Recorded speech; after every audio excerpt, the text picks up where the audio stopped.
There are women of many descriptions in this queer world, as everyone knows. Some are living in beautiful mansions and are wearing the finest of clothes.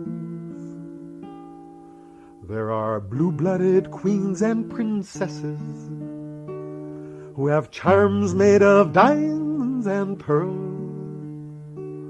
But the only and thoroughbred lady is the rebel girl. That's the rebel girl, that's the rebel girl. To the working class, she's a precious pearl. She brings courage, pride, and joy to the fighting rebel boy. Welcome to Talk of the Bay. I'm Christine Barrington. You are listening to Rebel Girl, written by the iconic labor movement troubadour Joe Hill and sung by Joe Glazer. Rebel Girl was written for the industrial workers of the world orator Elizabeth Gurley Flynn, who was so highly respected in the American Communist Party, she was the only woman ever named as national chairman. Elizabeth Gurley Flynn was also a close personal associate of Bettina Aptheker, the author of a new book, Communists in Closets, Queering the History, the 1930s to the 1990s. Bettina Aptheker is a UCSC Distinguished Professor Emerita, a scholar of history and a founding instructor within UCSC's Department of Feminist Studies. She is also a former member of the Communist Party and the daughter of Herb Aptheker, who was considered the party's leading theoretician. Bettina is also a lesbian and stands in a unique position to understand the painful paradox of loyalty to an organization that is dedicated to social justice and equality, but denies those very things to the homosexuals who were amongst some of the most influential thought leaders within that movement. It would seem like this is a book Bettina Aptheker was born to write.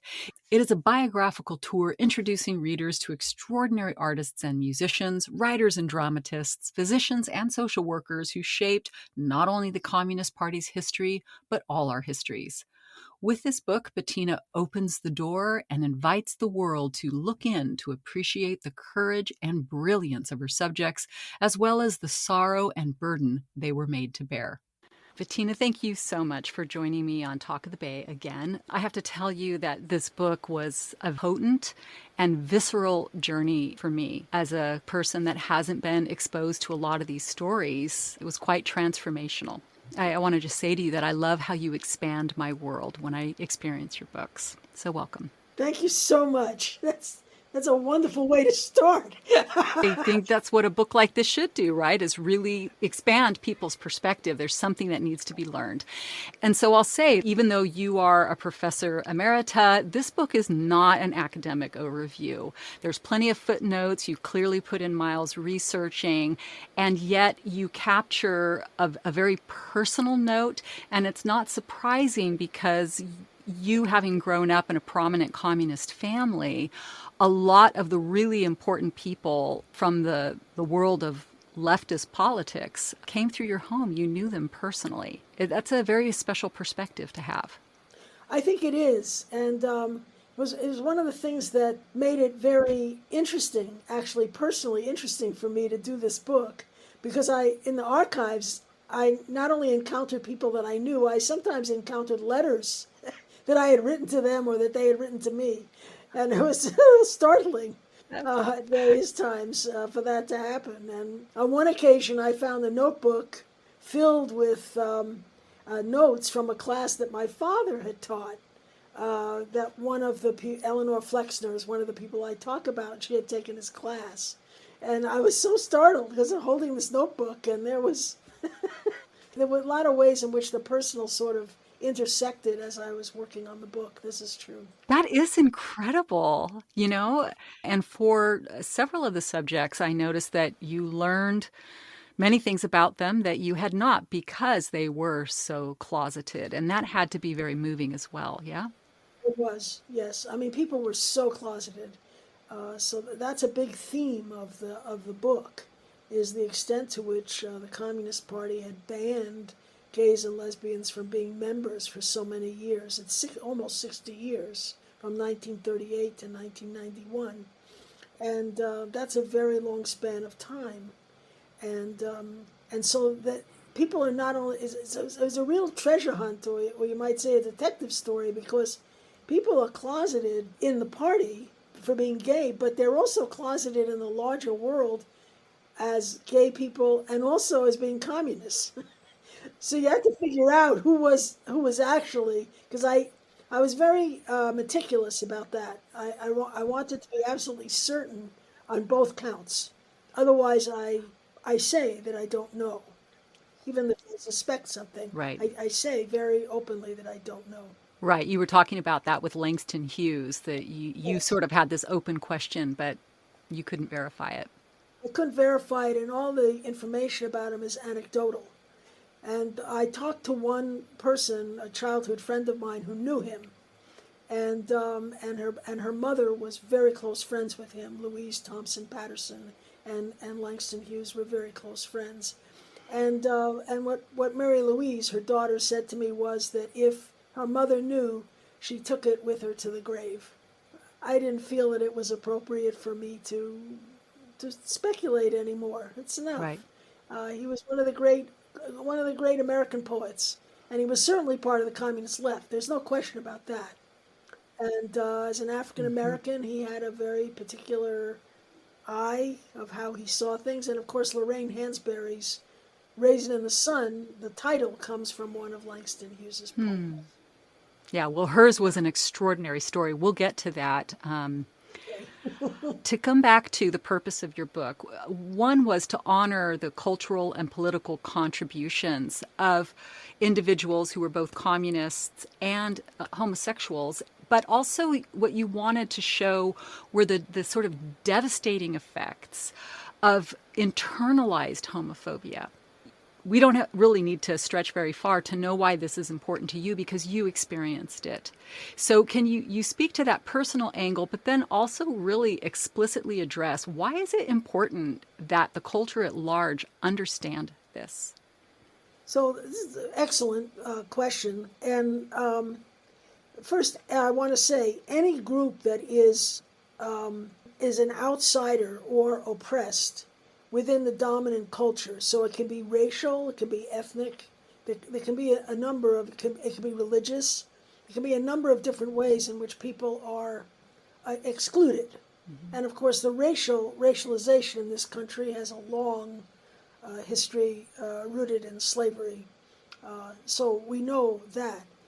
And people are aware of those kinds of oppressions, but much less attentive, much less, most people, just talking generally, have much less familiarity with gays and lesbians, what the sort of umbrella term we use now is queer people, might be transgender, but also I'm talking primarily in this time period about gays and lesbians who were really persecuted in really brutal ways for much of this history. Including by the police, which was a big problem, especially for gay men. When you're despised, when you're part of a despised minority, it's very common to begin to internalize the idea that there's something wrong with you, that you're deformed in some kind of way, that you're not a legitimate part of the human race, even. And trying to figure out why you have these feelings and why other people don't. And so one of the themes of the book is very much, it's certainly part of my story, but it was part of the story of many of the people in this book. I'd say with the exception of Harry Hay, the gay man who founded the Mattachine Society, the first gay rights organization. He just loved being gay, and he didn't internalize that in his experience. And he spent a lot of his time, however, as I show in the book, he spent a lot of his time trying to help men to unlearn this internalized feeling of, it's self-hatred. It's a form of self-hatred. It's very difficult. On the other hand, to balance that, let me also say that a lot of people, because they are outside of the dominant culture, like gays and lesbians, also had a radical impulse. So that many of the people, many of the stories, Betty Millard is a very good example of that, another person that we can talk about later on.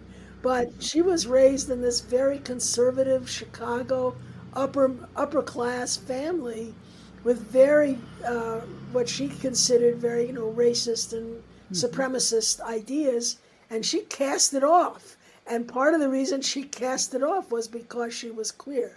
And so there's that element also. It's not just the oppression. It's also the vision. What happens to the vision? I want to take a moment to reintroduce the show. You are listening to Talk of the Bay on KSQD Santa Cruz. I'm Christine Barrington, and my guest is UCSC Professor Emerita Bettina Aptheker. We are discussing her recently released book, Communists in Closets, Queering the History, the 1930s to the 1990s, which chronicles the lives of illustrious gay and lesbian thinkers, leaders, and artists who passionately engaged the cause of communism, but were also impacted by Communist Party policies that disavowed homosexuality. One of the things that you also talk about, you quote Toni Morrison, who said, "We cannot remember those we do not miss." And I would say we also can't miss those that we don't remember. So this book is an act of remembrance, and it's medicine. We need to remember the people who have contributed to our well-being. I have to say that my education was woefully inadequate. I remember in junior high thinking, gosh, women must not be very important. Seems like only men have an impact on our culture. And I was so confused because I would look around me and the young women were so developed and accomplished and smart and top of the class, and the boys were still maturing. And I'm like, at what point do the men just become better at everything? When I read your books, I see what a hole I have in my education. I don't even know to miss these very important people who have personally made my life better through their effort. These are excellent points and observations that you're making, Christine, and I appreciate it very much.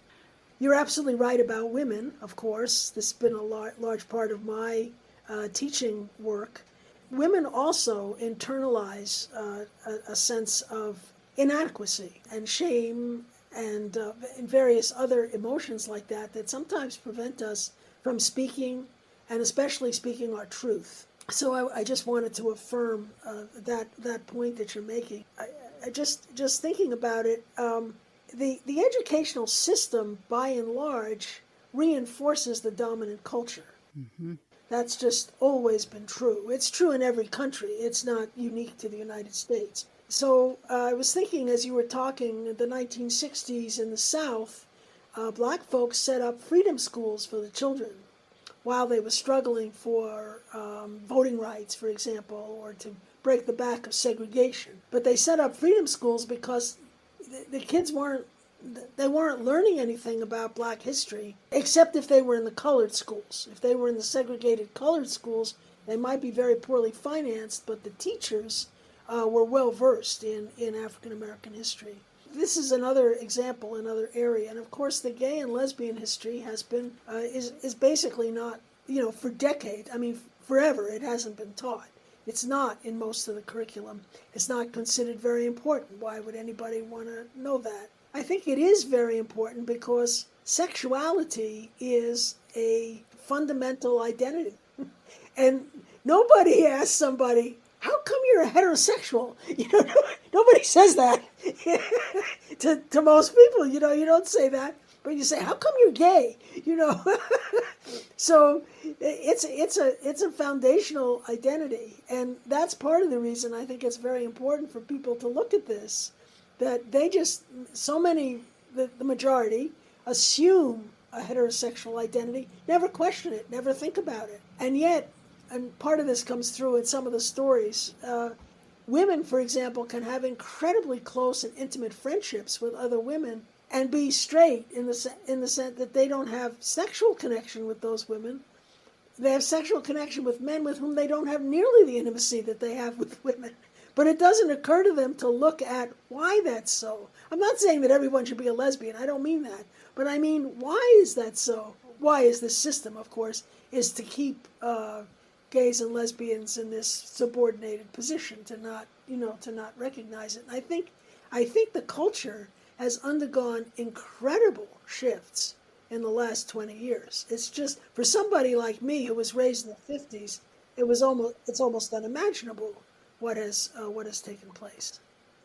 Right. And I try to remind myself that so much progress has been made, because in the past few years, it feels like there's this horrific pushback of the fight against teaching critical race theory, the rise of misogyny. It's extraordinary, and it can be disheartening. But then I remind myself, no, in many, many ways, things are much, much better.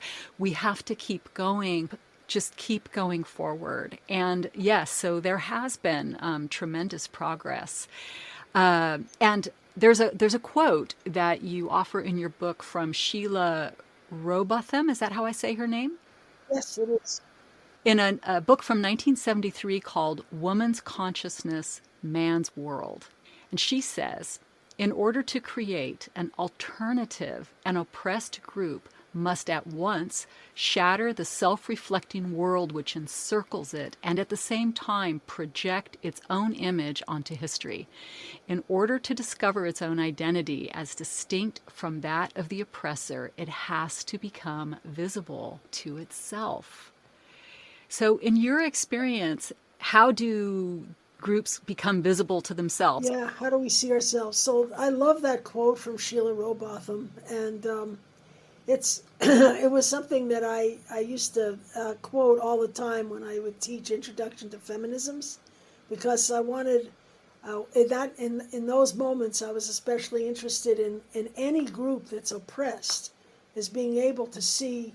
You can't see the oppression if you don't know that there's something else.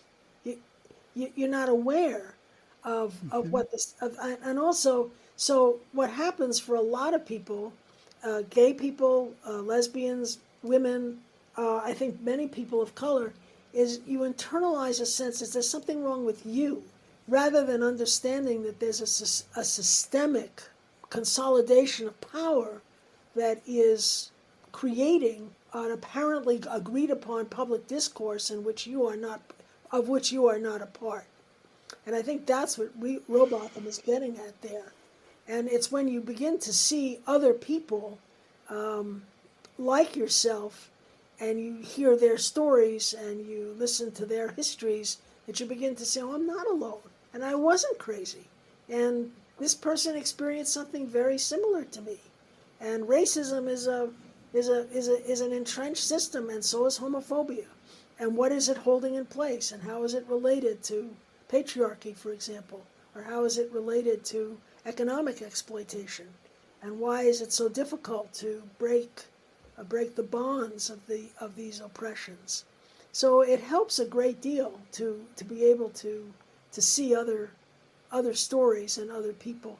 And I did want to go back to one thing you said very early on, Christine. I really appreciate it, is I did try to write this book in a very accessible way to read. And I put all the detail that might break up the narrative, I put that in the reference notes.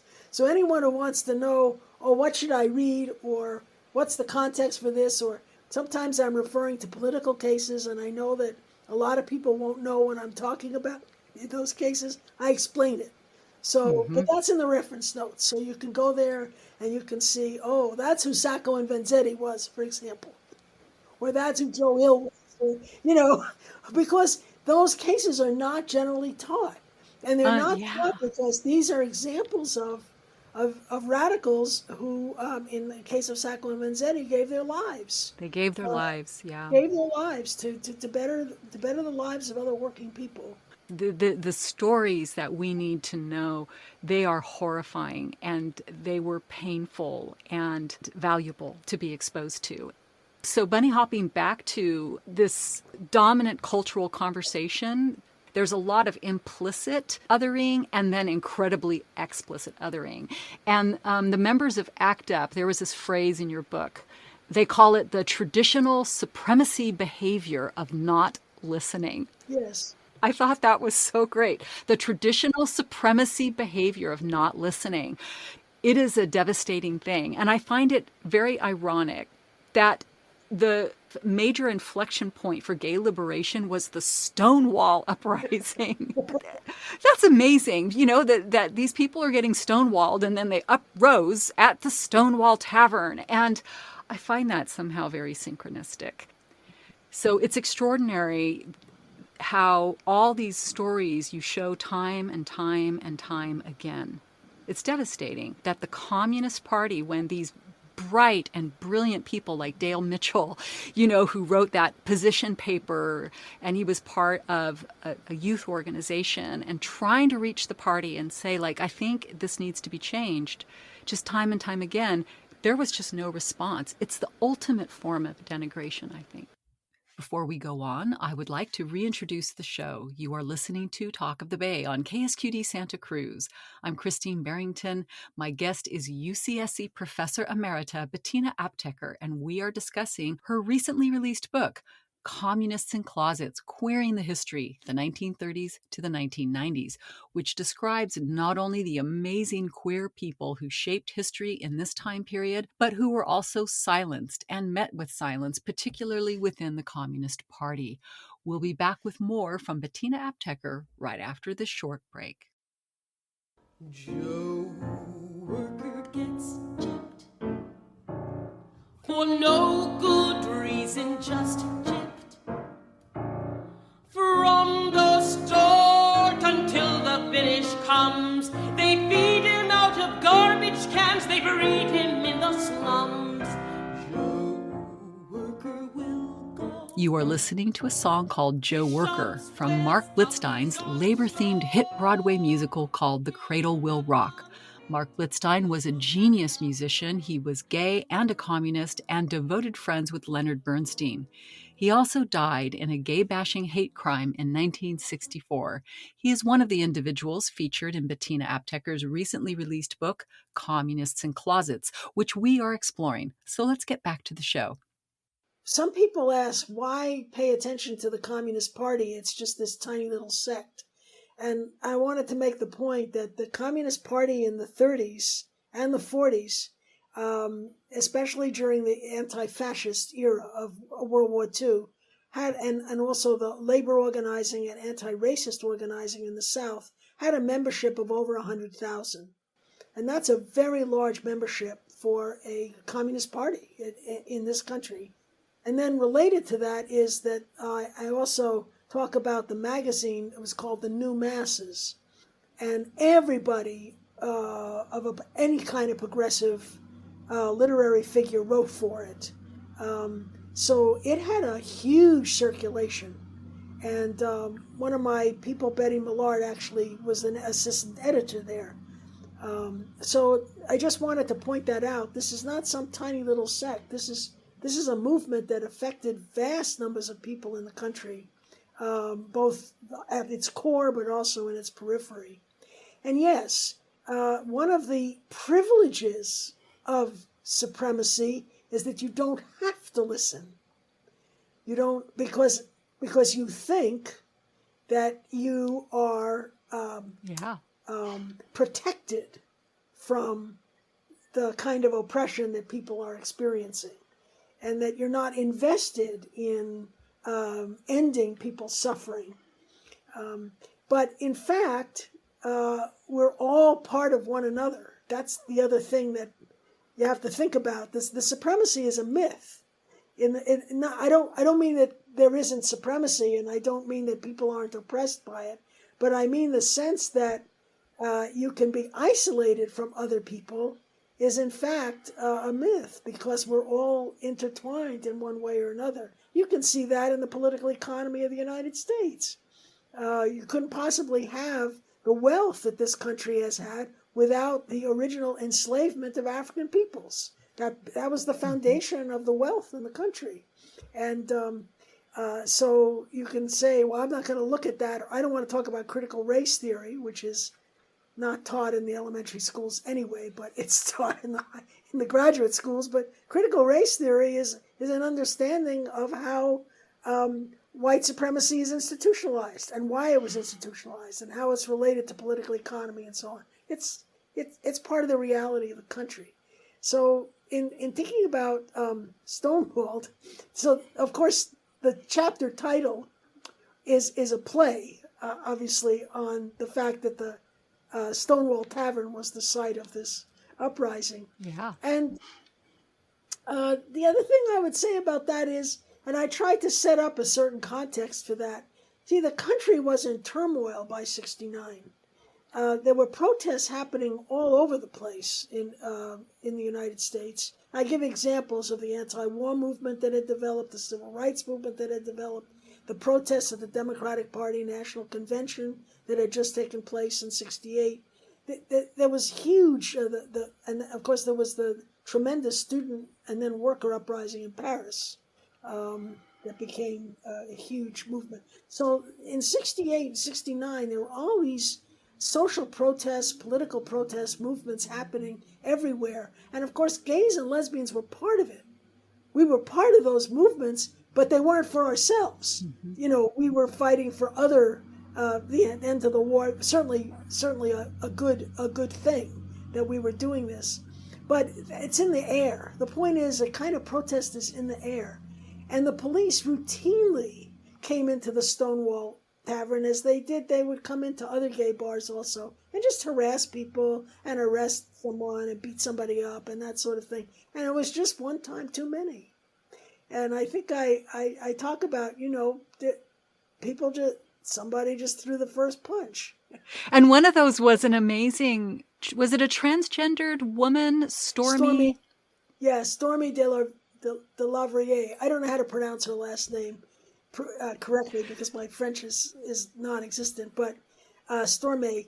And she was, and we would consider her transgender today, but they didn't have the language then. So she did not use that language. She was a lesbian, an African-American woman, very powerful, strong, tall, beautiful, was at the bar, and she claims. Now, other people claim to have thrown the first punch, so I say she did, but, you know, I just want to say everybody now is saying, oh, no, I threw the first punch. No, I threw the first punch. She was a remarkable figure. So, and as you mentioned, Dale Mitchell, of course, Dale was at Stonewall by the second night and was a communist. And so he's a veteran of the Stonewall uprising, and he was also very much involved, especially a few years later, in the Young Communist League and the Communist Party. Yeah, his story is extraordinary. You know, he has this arc. He shows up earlier in your book, and then he shows up at the end.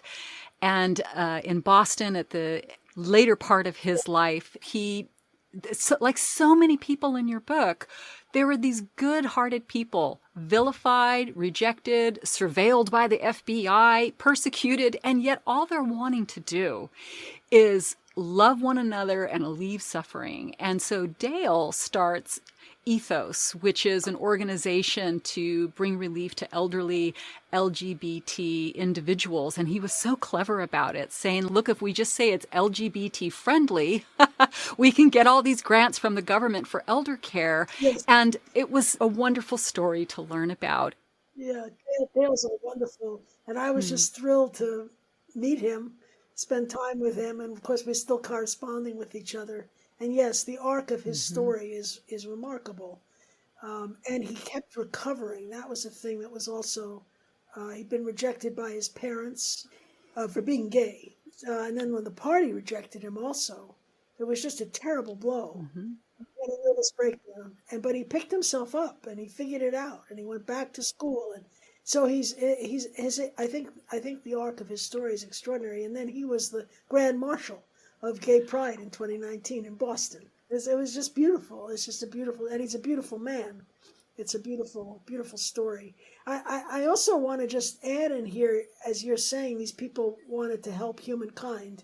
That was true for everybody involved, and they were trying to do it in the best way they could figure out. And they made enormous contributions to progressive and radical movements, despite everything. So we might get into that. But for example, the first one-volume terrific history of women's suffrage was written by a woman who was in the Communist Party.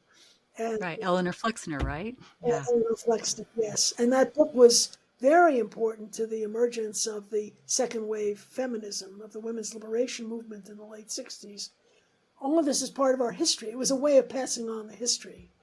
In case you have just tuned in, you are listening to KSQD Santa Cruz. I'm Christine Barrington for Talk of the Bay.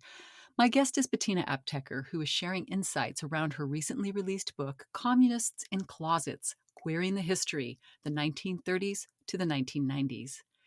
Bettina, one of the big characters in this story is Harry Hayes. He played a major role in paving the way for a more visible gay culture. Let's get into his story. Harry Hayes' story is very wonderful and very dramatic in many ways. And as I said, he loved being gay. He was fundamentally a gay man, but he wanted to join the Communist Party because he was part of that anti-fascist movement, the Popular Front and so forth, and he felt that it would be very beneficial to be part of a group, so he wasn't just working by himself. But he said in 1938, when the Communist Party was banning degenerates, he said at one point, of which I was surely one. He is a comic wit. What a bright being. Yeah. So funny. And then, but what he did was he decided that the way to be able to join the Communist Party was to get married. So he went to see a psychiatrist to see if that was even viable, and the psychiatrist recommended that he find a tomboy. Yeah, find a masculine-looking woman or a masculine-like woman. It's just hilarious. And he marries a woman named Anita Platke. Mm-hmm. And I was incredibly fortunate to have people here in Santa Cruz who actually knew her when they were growing up. The Hilbermans, Bernard and Eleanor. And they were very generous with their time with me, and I could interview them. And they taught me a lot about Anita and who she was and her family. And Anita and Harry stayed together for 13 years. And she also was a communist. They were very active in the Communist Party. So this is from about 1938 to sometime in the 51, I think it was, or 50. Wow. And but as I said, Harry was just fundamentally gay, and so he didn't hide this from Anita. She knew that he was having affairs with men while they were married. She also wanted children, so they adopted children. He was a good dad. When they were little, he was there, and like I said, Bernard and Eleanor have wonderful memories of him with the children in the neighborhood and how he was. But then he fell in love with a man, a Jewish refugee from Vienna, and together they figured out a way to form the Mattachine. That was in 51. And when that happened, Anita filed for divorce, which makes perfect sense. I mean, and then the party, Harry knew he should resign from the Communist Party, so he did. But then the party expelled him, in addition, because they felt, that would prevent him from ever rejoining, even though he was an astute Marxist scholar, and he taught classes at the California Labor School, which were among the most popular at the school. He was a very erudite scholar of actually history of music. He used folk music as a way of teaching about class struggle. It was so clever, and his notes are so interesting. So I talk about that in his chapter. This is KSQD Santa Cruz. I'm Christine Barrington with Talk of the Bay, and my guest is UCSC Professor Emerita Bettina Aptheker, sharing stories from her recently published Communists in Closets, Queering the History. Bookshop Santa Cruz is hosting Professor Aptheker for a book launch celebration at the UCSC Barn Tuesday night, October 25th, and you are invited to join her. We'll be back with more from Professor Aptheker after this short break. She's a BD, baby dyke. She's a PD, possible, probable. She's a DD, yeah, she's a definite dyke. She's a POU, positively one of us. She's got high LP, good potential, suffering from PLT, pre-lesbian tension. You are listening to Alex Dobkin singing her song Lesbian Code.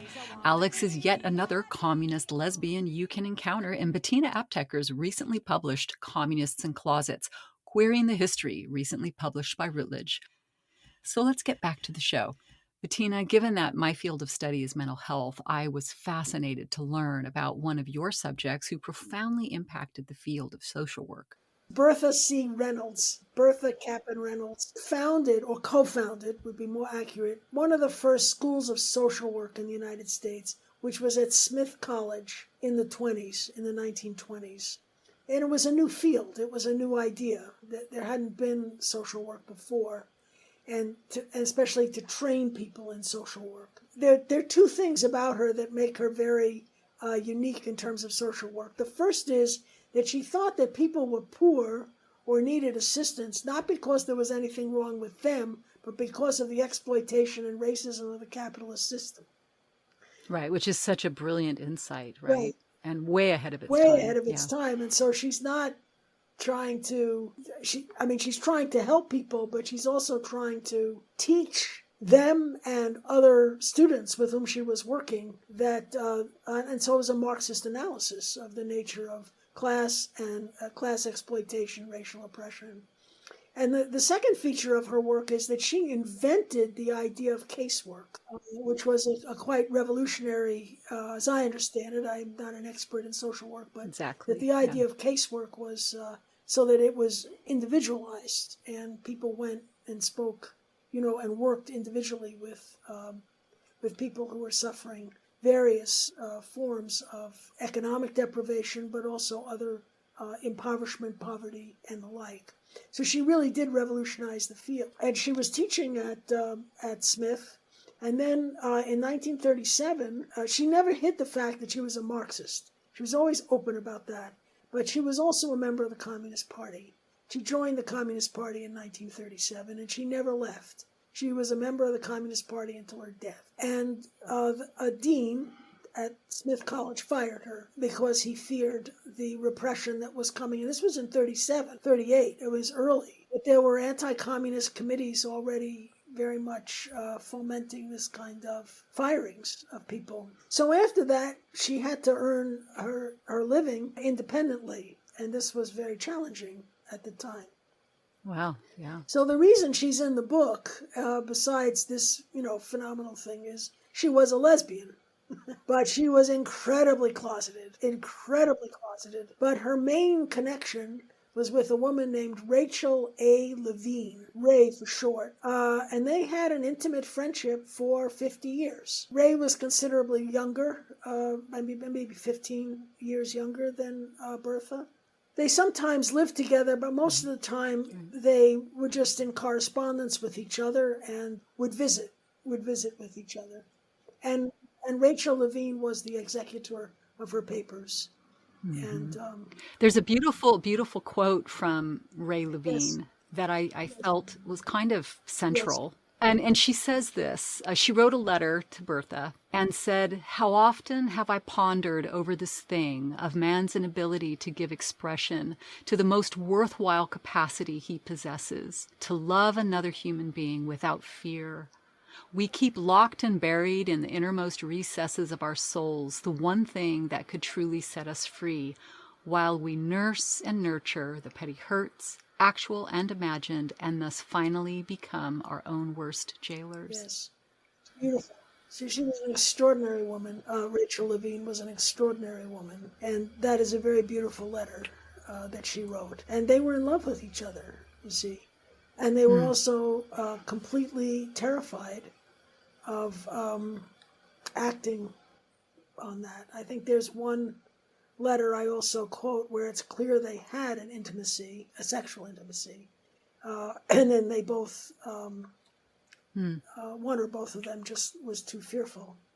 So they maintained this connection for decades. And Rachel Levine ended up at the end of World War II going to Shanghai and then being in Europe in the displaced persons camps, and then in Israel at the beginning of the founding of Israel, because she was an expert as a social worker. She was an expert in people who were disabled or handicapped. And so that's where she was able to make an incredible contribution. Wow, there are so many incredible contributions made by the people in your book, Bettina. You chronicle the lives of so many, and one of them was particularly incandescent, Lorraine Hansberry, who lit up the cultural consciousness with her play, A Raisin in the Sun. Can you talk to us a little about her story? She is incandescent. That's a very good word to use. So Lorraine Hansberry is African American, was born in 1930 in Chicago, into a fairly stable black middle-class family that survived the Depression because her mother was a school teacher and didn't lose her job. And her father was in real estate, in which he was converting old buildings, doing work on them, into apartments for the tens of thousands of migrants, black migrants who were coming up from the South to escape poverty and try for a better life. And so she had, as I said, a large family with sisters in her family. And she was a genius, I think, is an appropriate phrase. Most people who have heard of her know that she wrote A Raisin in the Sun, which was a very, very famous play. It was the first time an African-American woman's play was ever performed on Broadway, and that was in 1959, May of 1959. And that play really comes out of her childhood, in which her father had tried to purchase a home in an all-white neighborhood in Chicago, and they had suffered, and this is Chicago, I'm not talking about Mississippi, I'm talking about Chicago, right? In which the white neighbors tried to throw them out, used a good deal of violence, and her father, Carl Hansberry, went to court. It went all the way to the United States Supreme Court. He won the case, but on very, very narrow grounds, because the housing area had a covenant agreement that owners were not to sell to African Americans. And those covenant agreements were very common in the United States, and they often extended to not only people of color, but also Jews.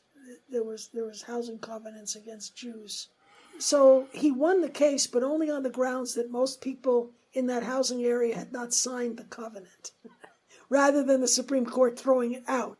But The Raisin in the Sun, the story comes out of that childhood experience. Yeah. I knew most of the people that were most foundational to Lorraine Hansberry in building her intellectual and political life, because she went to work for a magazine called Freedom, which was published by the great African-American singer and political activist Paul Robeson. He published it, but it was edited by a man named Louis Burnham. And Burnham was a brilliant man. It was nice to meet him in your book. He was an extraordinary figure. And then there was a whole group of black communist intellectuals around her. So, for example, W.E.B. Du Bois, Shirley Graham Du Bois, Alpheus Hunton, Alice Childress, who was another playwright, Claudia Jones, who was a very important figure in the black communist movement, William Patterson and Louise Thompson Patterson. So her foundation, her intellectual life, her intellectual foundation is in this black communist intelligentsia. And they mentored her, and they nurtured her, and they taught her. And she wrote for Freedom, this news journal, was an assistant editor there, and did absolutely vital work.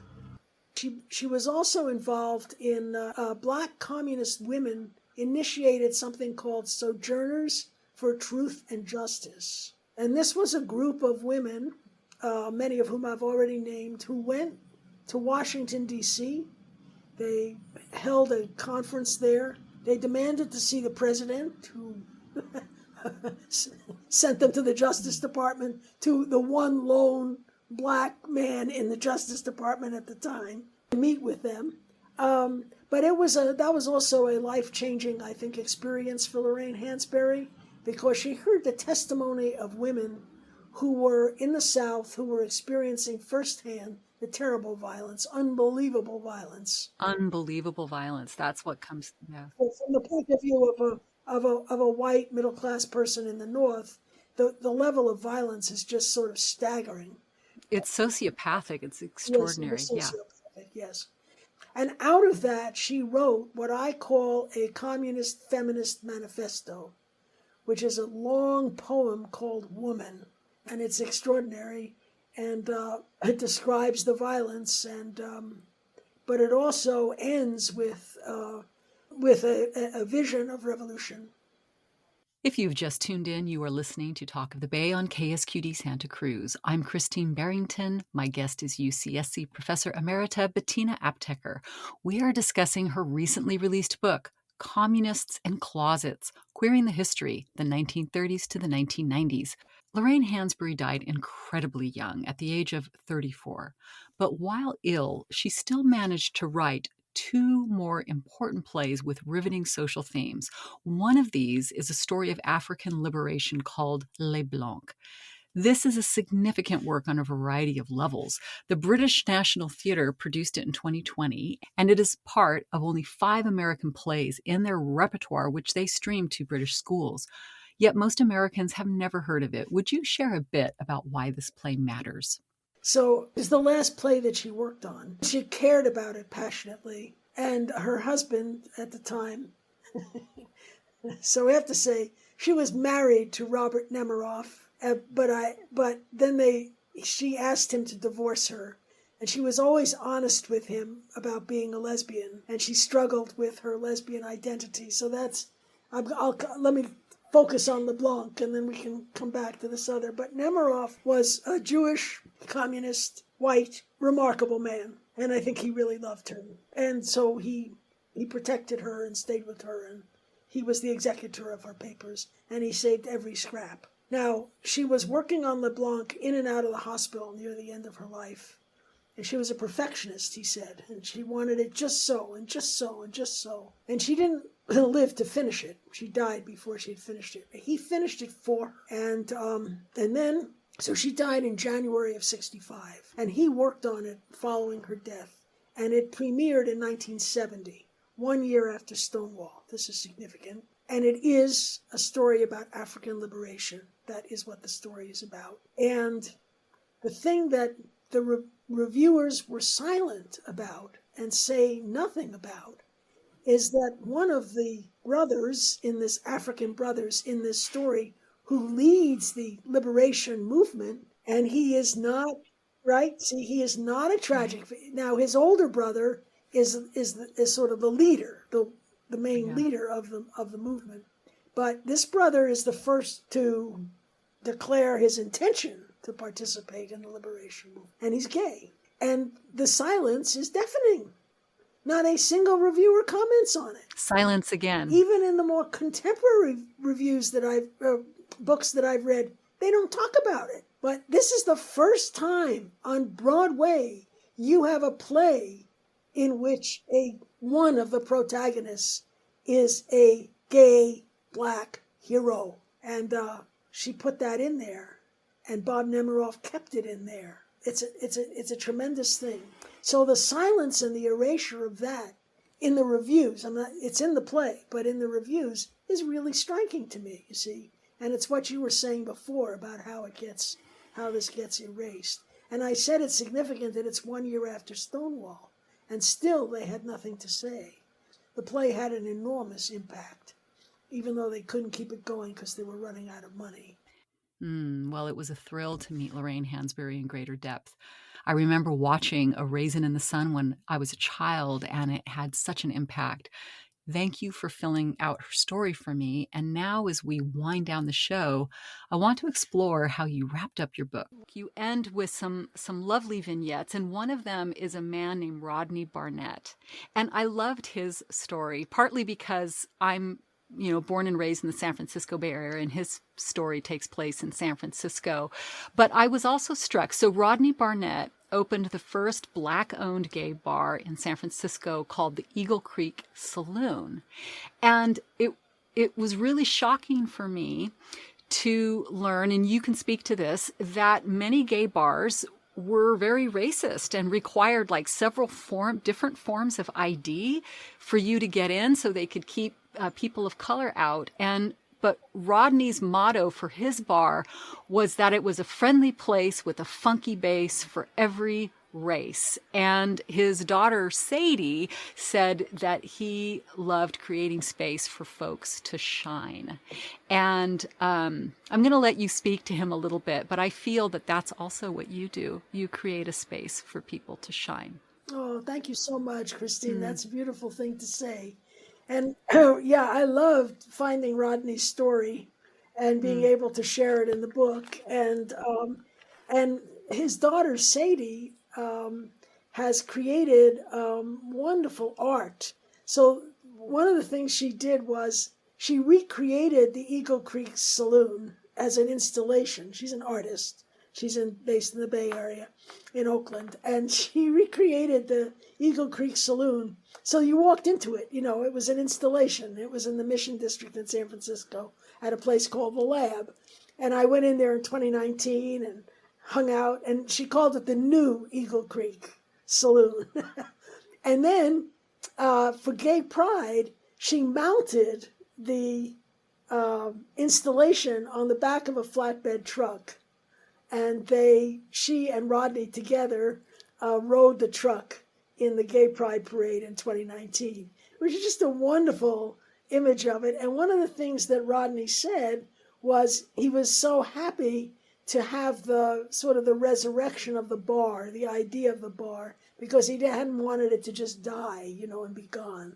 So now you have this understanding of what he was trying to do in creating it, creating a space of real love and kindness and community that was open to everyone. And yes, the racism in the gay bars was notorious, and it was a very big problem for people, so that he filled this wonderful vacuum.